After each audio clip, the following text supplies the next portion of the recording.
चिड़िया अपने पति कालू के साथ बड़ी खुशी से रह रही थी। साथ ही उसकी 5 बेटियां थीं।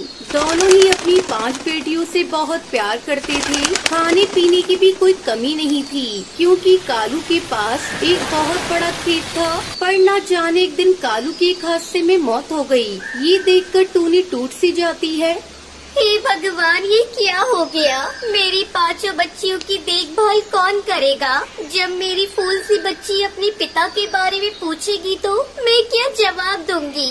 अरे टोनी बहन, परेशान क्यों होती हो? कालू भाई तुम्हारे लिए इतना बड़ा खेत छोड़ कर गए हैं। तुम उसी को संभालो और अपनी बच्चियों का ख्याल रखो। तभी उसकी बड़ी बेटी टुनटुनी वहाँ आती है और अपनी माँ से कहती है, माँ, तुम परेशान मत हो, हम 5 तुम्हारा बहुत अच्छे से ख्याल रखेंगी। ऐसे ही 1 महीना बीत जाता है। अब टूनी चिड़िया अपने खेत पर खेती करके अपनी 5 बेटियों को पालने लगती है और उनकी भूख मिटाती थी। ऐसे ही एक रात वो खेत से काम करके घर लौट रही होती है। तभी एक छोटे से पिल्ले को बचाने के लिए वो ट्रक के सामने आ जाती है। पिल्ला तो बच जाता है, लेकिन वो अपनी जान गंवा बैठती है। जब ये खबर उसकी बच्चियों को पता चलती है तो वो वहाँ आती है। हे भगवान, ये आपने क्या कर दिया? बस हमारे साथ यही होना बाकी रह गया था। सब कुछ आपने हमसे छीन लिया। अब हम 5 बहनें अनाथ हो गयी। वो सुध-बुध खोए चलती गाड़ियों के बीच चल रही थी। तभी एक गाड़ी तेज रफ्तार में आ रही थी। तभी उसकी भूतिया चिड़िया माँ उनकी जान बचा लेती है। बेटा, तुम सब ठीक तो हो ना?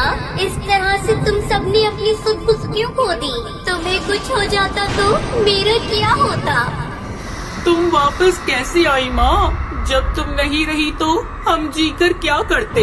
इसलिए हम अपनी जान देने जा रहे थे। बेटा, अब तुमको परेशान होने की कोई जरूरत नहीं है। मैं आ गई हूँ ना, मैं सब ठीक कर दूंगी। मेरे पास कुछ ऐसी शक्तियाँ हैं जिससे मैं तुम लोगों के साथ घर में रह सकती हूँ।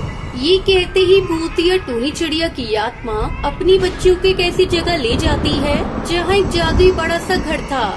बेटा टुनटुनी, तुझे झूला बहुत पसंद है ना? चल बेटा, जा झूला झूल ले। और सुंदरी पिंकी, तुम्हें खीर बहुत पसंद है ना? ये लो खीर खाओ। भूरी लाडो, तुम दोनों को खिलौने बहुत पसंद है ना? ये लो तुम्हारे ये नई नई खिलौने। ये देखकर उसकी 5 बेटियां बहुत खुश हो जाती हैं। अरे वाह माँ, आपने तो कमाल कर दिया। बेटा, मैंने कहा था ना, अब मैं तुम लोगों को किसी भी चीज की कमी नहीं होने दूंगी। ये कहकर वो अपनी बेटियों को गले लगा लेती है। अब उसकी 5 बेटियां अपनी भूतिया चिड़िया माँ के साथ खुशी खुशी रहने लगती हैं।